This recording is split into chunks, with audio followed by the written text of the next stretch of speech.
बढ़ेंगे तो प्रीति, हम अपने यहाँ कहते हैं बड़े नशेबो फराज देखे हैं, यानी बड़े अप्स एंड डाउन्स जिंदगी में देखे हैं शोएब मलिक ने ऐसे मैचेस में। तो शोएब भाई, इस टीम को कैसा देखते हैं? देखिए, अगर आप पाकिस्तान टीम की बात करें तो आपको ग्लिम्सेस ज़रूर नज़र आ रहे हैं। हमारे बासित भाई ने भी, कामी ने भी ये बात की कि उस्मान तारिक, वो ठीक है, उन पर बहुत बात हो रही है, उन ठीक है, डिसेप्टिव है उनका एक्शन, और बहुत मतलब ऐसे हैं कि उनको पिक करना मुश्किल हो जाता है। मैं खेला हूँ और मेरे साथ ओवरसीज प्लेयर्स भी खेल रहे थे और बड़े नाम खेल रहे थे, तो उनके लिए भी मुश्किलात पैदा ज़रूर करते हैं। लेकिन ये एक प्लेयर की गेम नहीं है, ये टीम गेम है। और टीम गेम में मुझे जो लगता है कि पाकिस्तान के जो बैटर्स हैं, अगर वो अच्छा खेलेंगे तो टफ टाइम ज़रूर दिया जा सकता है इंडियन टीम को। और दोनों साइड्स के अगर आप स्पिनर्स देखें तो बहुत क्वालिटी स्पिनर्स हैं। अगर जब कंपैरिजन होता है, मेरे ख्याल में इंडिया को फेवरेट इसलिए बोला जाता है क्योंकि उनकी जो बैटिंग लाइनअप है वो ऐसी है कि कंडीशंस टफ भी हो जाएं, क्वालिटी बॉलर्स ऑपरेट भी कर रहे हो, they know how to play. और वो है स्ट्राइक रोटेशन। उनके जितने बैटर्स हैं, ठीक है, वो बहुत स्ट्रोक मेकर्स हैं, लेकिन उनको स्ट्राइक रोटेट करना आता है। अगर हम पाकिस्तान बैटर्स की बात करें तो वहाँ थोड़ा सा टफ है उनके लिए जब क्वालिटी स्पिनर्स उनके सामने आ जाएं, और इंडिया के पास वो स्पिनर्स हैं जिसकी वजह से ना वो थोड़ा सा मसला आ रहा है। आप फील्डिंग की बात करें, पाकिस्तान फील्डिंग बहुत अच्छी कर रहा है, बॉलिंग की बात करें, पाकिस्तान के पास बॉलिंग है। बैटिंग एक ऐसा डिपार्टमेंट है जहाँ पे जो है इस वजह से इंडिया को फेवरेट बोला जाता है। ठीक है, ठीक है नजीब, बहुत ऑनेस्ट रिप्लाई आया है आपके स्टूडियो से। हमने देखा है कि बहुत ऑनेस्ट रिप्लाई आया है। आप सब मानते हैं कि इंडिया स्टार्ट एज फेवरेट्स। जी, मैं एक बार कपिल पाजी से यहाँ पर एक सवाल ले लेती हूँ, क्योंकि पाजी हमेशा जो है ना, सीनियर होने के नाते एक वर्ड ऑफ कॉशन हमेशा हम सबको देते हैं। पाजी, जब आप एक फेवरेट्स के टैग के साथ शुरुआत करते हैं किसी भी मुकाबले की, वो क्या एडेड प्रेशर देता है या कॉन्फिडेंस को बूस्ट करता है? आई थिंक दोनों आप कैसे ले सकते हैं, दोनों चीज़ें आती हैं। लेकिन T20 के जब क्रिकेट होता है ना, आपने ऑलमोस्ट नेपाल ने इंग्लैंड को हरा दिया, ऑलमोस्ट, और जिम्बाब्वे ने ऑस्ट्रेलिया को हरा दिया। तो इसलिए इस क्रिकेट में आप कह सकते हैं फेवरेट है, लेकिन उस दिन कौन सी टीम बेहतर खेलती है, किसके नर्व्स बेहतर है, वो टीम जीतने के ज़्यादा चांसेस है। यही अगर 5 दिन का मैच हो या 50 ओवर का मैच हो तो हम थोड़ा और कॉन्फिडेंस से बोल सकते हैं ये टीम बहुत बेहतर है। नंबर 8 टीम भी नंबर 1 टीम को किसी ना किसी दिन आके आराम से हरा सकती है। नजीब, आप सवाल पूछना चाह रहे थे? प्रीति, जो मेरा सवाल था ना यहाँ से, जी मेरा सवाल ये था आपके पैनल से कि हिस्टोरिकली हम देखते हैं कि Pakistan fast bowlers and your batters, वो मुकाबला होता है। इस बार हम बिल्कुल डिफरेंट अप्रोच के साथ आ रहे हैं। It is our spin versus your spin, और उसमें उस्मान तारिक का एक अलग ही तड़का लगा हुआ है। इसको कैसा देखता है आपका पैनल? हाँ, बहुत अच्छा है। देखिए, होना चाहिए, थोड़ा सा अलग नॉवेल्टी आती है तो मैच में मज़ा आता है। और ये अच्छा है कि एटलीस्ट पाकिस्तान इस माइंडसेट से आया कि हमारे पास आज पहली बार, अगर पिछले 40 साल की क्रिकेट करें, वो अपने स्पिनर के ऊपर ज़्यादा डिपेंडेंट आ रहे हैं। और फास्ट बॉलर के लिए ये थोड़ा सा अलग सा महसूस हुआ। तो निखिल, क्या ये मुकाबला Pakistan spin versus India spin है, या फिर अभी भी मुकाबला वही है, Indian batsman versus Pakistani bowlers? देखिए, पाकिस्तानी बॉलर्स तो इसमें कोई दो राय नहीं, क्योंकि 120 गेंदों के इस फॉर्मेट में रन तो बनाने पड़ेंगे। और अच्छी बात यह है कि इतने सालों के बाद, जैसे पाजी भी कह रहे हैं ना, कि कम से कम ये नजर आ रहा है कि आप सिर्फ एक तरीके से नहीं चल रहे कि हम फास्ट बॉलर से ना सारी विकेटें ले लेंगे। आपने कंडीशंस को मद्देनजर रख के आपने अपनी टीम का चयन किया है। उसके बाद आप अपनी बेस्ट 11 खिलाने को देख रहे हैं, जो कंडीशंस हैं वो डिक्टेट कर रहे हैं। तो मेरे को लगता है थॉट प्रोसेस के साथ वो टीम उतर रही है। और जी हाँ, सब उस्मान तारिक की बात कर रहे हैं, लेकिन उसके साथ साथ जो बाकी के गेंदबाज हैं वो साथ में उनको भी अच्छी बॉलिंग करनी पड़ेगी, वो प्रेशर बनाने के लिए। फ़र्क क्या है, जब भारतीय स्पिनर्स की आप तुलना करते हैं, अक्सर के साथ वरुण डालते हैं, वरुण के साथ कुलदीप डालेंगे, तो वो प्रेशर वो जो है वो बनता चला जाता है। फिर ऑफ कोर्स वो प्रेशर और माउंट करने के लिए आपके पास जसप्रीत बुमराह भी रहता है। सो आपके प्रमुख गेंदबाज के साथ और कौन सा बॉलर साथ में डाल रहा हो, वो प्रेशर और बना के रखता है। अतुल, देखिए, मुझे लगता है जैसे बिल्कुल सही कहा बासित ने कि उस्मान तारिक की बात हो रही है और कप्तान ने भी बोल दिया मेरा ट्रम्प कार्ड है। तो मुझे लगता है कि ये जो नैरेटिव है, ये तरीका जो है ना, पाकिस्तान को आड़े हाथों आया है। क्योंकि जब जब उन्होंने किसी प्लेयर को बिल्डअप किया है वो बेचारे प्लेयर की जो ग्रोथ के लिए डेट्रीमेंटल रहा है और प्रेशर अलग आता है। शाहीन शाह अफरीदी को उन्होंने नेक्स्ट वसीम अकरम बनाया था, वो उसके ऊपर वो ऐसा फोकस आया, और फिर बाबर आजम को जो उन्होंने ग्रेट प्लेयर बनाया। तो ये एक मैं दिक्कत पाकिस्तान की क्या रही है कि एक ग्रेट प्लेयर उनका डेवलप नहीं हुआ जो कि साथ में टीम लेके चले, और जो जैसे ही बड़े प्लेयर को बिल्डअप करते हैं, और करना ज़रूरी भी है क्योंकि जब इंडिया के साथ मैच खेलते हैं आपको अगर अपने प्लेयर्स को नहीं बढ़ाएंगे, पर वो सोचना चाहिए कि वो प्लेयर इंडिया के खिलाफ ऐसा फोकस पे आ रहा है और उसके खराब मैच के बाद उसका एकदम से उसकी जो डिफ्लेट हो जाता है कॉन्फिडेंस भी। तो आई थिंक थोड़ा सा सोचना चाहिए कि अभी इतनी प्रूवन एंटिटी नहीं है, और अगर 1-2 मैचेस जिताएगा तब धीरे धीरे ग्रोथ देखिए। अभी वो 30+ है, तो आई थिंक उसका मैक्सिमम यूज़ करें और उस पर प्रेशर ना डालें। यूनिक बॉलर है और उसको यूनिक ही रहने दें, उसको एकदम फोकस में लेके आएंगे तो वो कहते हैं ना कि नाम बड़े दर्शन छोटे हो जाते हैं कई बार। नहीं, मेरे ख्याल से अतुल आपने बहुत एक वैलिड पॉइंट रेज किया यहाँ पे। शोएब, मैं आपसे पूछना चाहती हूँ, बतौर कैप्टन जब आपके पास ऐसा एक तुर्क का इक्का आता है, ट्रम्प कार्ड कह रहे हैं सलमान अली आगा आपके बॉलर को, और इतना बिल्डअप किया जा रहा है, आप सब भी उनकी जमकर तारीफ कर रहे हैं, तो क्या एक भारत पाकिस्तान के मुकाबले से पहले उन पर एडेड प्रेशर नहीं होगा इस बात का कि अब सबकी निगाहें उन पर टिकी हुई हैं और सामने है भारत के बल्लेबाज जो बहुत स्ट्रांग माने जाते हैं अपनी बैटिंग में?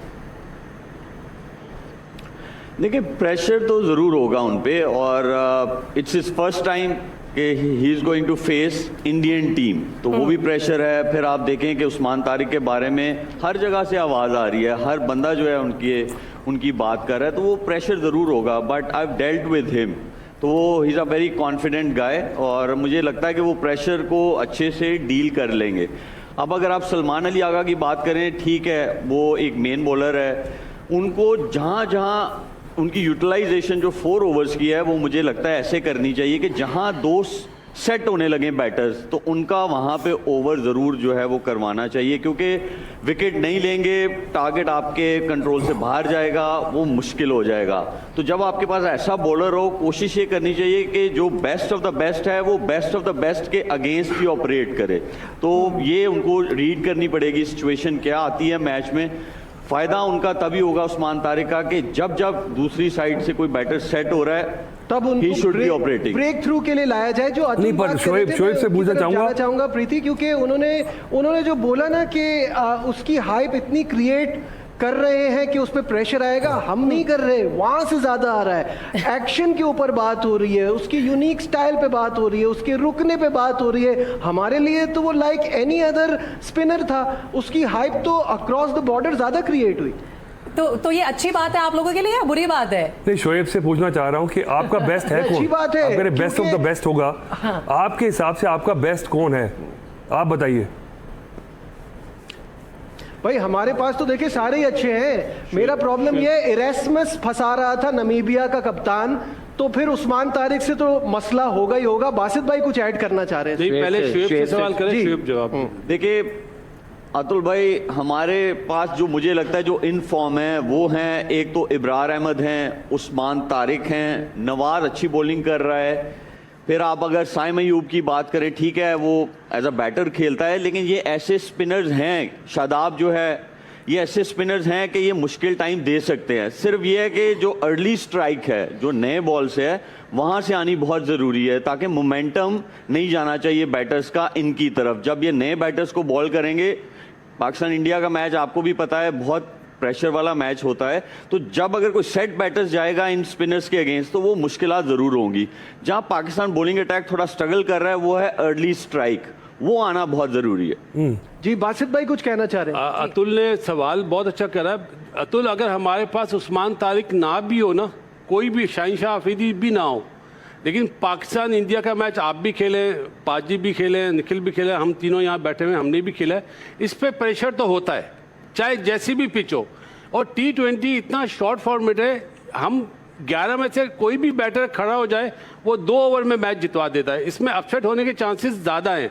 जैसे कपिल पाजी ने कहा, टेस्ट मैच हो या ODI हो तो समझ में आता है, और T20 में अगर आपने एक गलती करी, चाहे एक कैच छोड़ा, एक रन आउट छोड़ा, या एक बैड शॉट मार के आप आउट होते हैं, तो टीम फिर क्रॉस कर जाती है। तो बहुत ही मतलब दुनिया में मशहूर इसलिए है कि T20 के टाइम कम है, लेकिन इसमें अपसेट होने के चांसेस ज़्यादा हैं। आपकी टीम बहुत बड़ी है, आपके पास मैच चेंजर बहुत हैं, लेकिन पाकिस्तान में साहबजादा जिस तरह अभी 2 मैच खेला है, नेवर नो कि वो अच्छा परफॉर्म कर दे, नीचे से शदाब अच्छा परफॉर्म कर दे। एक बैटर मैच जितवा सकता है बैटिंग करते हुए, और एक बॉलर एक ओवर में 2 आउट करके मैच जितवा सकता है। ये है T20 अच्छी बात। शुरू में जैसे कपिल सर ने बात की है ना, कपिल सर कुछ कहना चाह रहे हैं जी। अच्छी बात क्या है पाकिस्तान के टीम के लिए, ये वैसी पिचेस पे खेल रहे हैं जहां पर स्पिनर को थोड़ी बहुत हेल्प मिल रही है, तो इसलिए आप कंट्रोल नहीं कर पाते।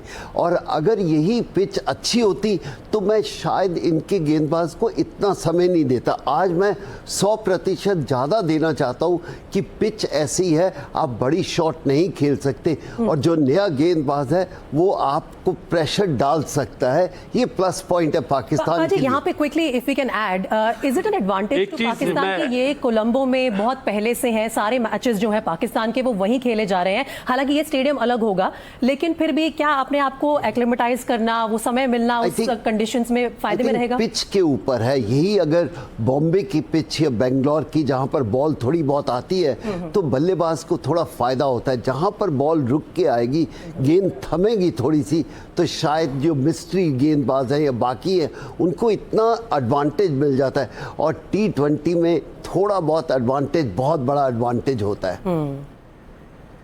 नजीब, कामरान इसमें कुछ ऐड करना चाह रहे हैं, प्रीति फिर बासित भाई की तरफ देखिए बढ़ के। बिल्कुल कपिल सर ने बड़ा ज़बरदस्त डिस्क्राइब किया, जैसे कहा कि स्लो पिच है, वहाँ पे खेलते हुए आ रहे हैं। और निखिल भाई जी ने जैसे कहा और अतुल भाई जी ने कहा कि उस्मान तारिक पे ज़्यादा प्रेशर है, अगर उसको मार पड़ गई तो वो कैसे वो इस प्रेशर को हैंडल कर सकेगा। अच्छी चीज़ ये है कि पाकिस्तान के पास और भी स्पिनर है, मैच विनर। इब्रार की सपोर्ट उनको मिलेगी, नवाज की मिलेगी, शदाब की मिलेगी, फिर साइम अयूब भी बॉलिंग कर रहा है, 6 स्पिनर है हमारे पास। तो मुझे लग रहा है कि ठीक ठाक जो कंडीशन के मुताबिक हमारी स्पिन बॉलिंग अटैक है ना, वो बहुत ज़बरदस्त है। उनकी बैटिंग लाइनअप बहुत ज़बरदस्त है। यहाँ पे जो हमारी टीम के लिए चैलेंजिंग है वो है वरुण चक्रवर्ती, कुलदीप यादव अगर खेलता है तो वो हमारे बैटर्स के लिए बड़ा मुश्किल है। और वहाँ पे वो बैटर्स पे ज़्यादा हमें फोकस करना चाहिए। वो रन्स करेंगे ना तो हमारे पास बॉलर्स ऐसे हैं वो कंटेन कर सकते हैं। एक सेकंड, आपको शक है कि कुलदीप यादव नहीं खेलेगा? कोई शक है? अभी तक तो खेला नहीं है, लेकिन पूछ लेते हैं। मैं कपिल पाजी से एक सवाल करना जी चाहता हूं। बासित भाई कपिल पाजी से सवाल करना चाहते हैं। बोलिए।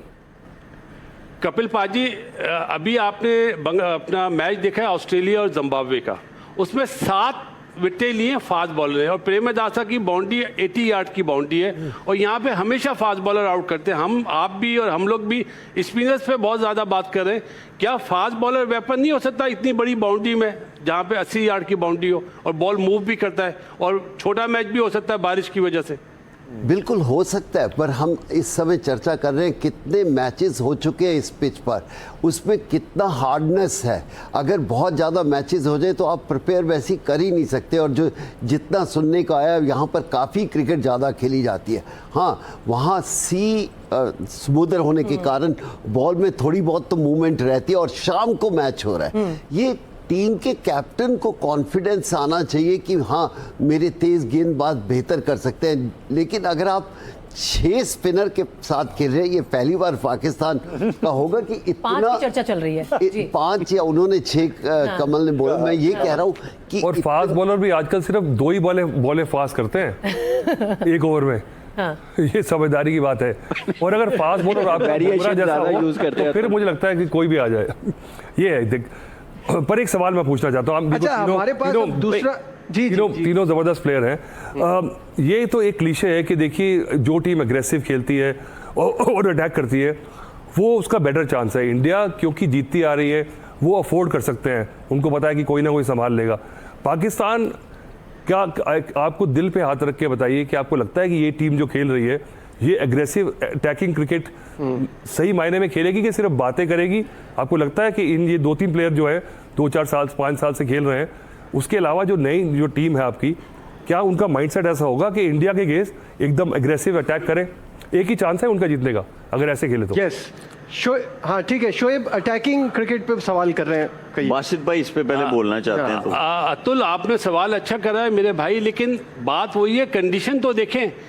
क्या ये पिच प्रेमदासा की अटैकिंग खेलने के लिए फायदेमंद है? नहीं, इसका जवाब होगा हमारी तरफ से, मेरी तरफ से आप शॉट नहीं। मारे, अटैकिंग माइंडसेट मतलब की। हाँ, मैं वही बता रहा हूँ आपको। यहाँ पे मतलब इम्प्रोवाइजर जो होगा ना वो ज़्यादा अच्छा प्ले करेगा। जैसे हमारे पास सलमान अली आ गया है, बाबर आजम है, बाबर आजम अब नंबर 4 पे आ गया। जो इस मैच को लंबा लेके जाएगा ना, मेरा ख्याल है वो बैटर ज़्यादा कामयाब होगा बनिस्बत आंख बंद करके मारने वाला। शोएब भाई, इस पे आपका क्या पॉइंट ऑफ व्यू है कि जो मेंटल टफनेस है, जो बड़े चैलेंज से डील करना है, उसके लिए वो सवाल पूछ रहे हैं?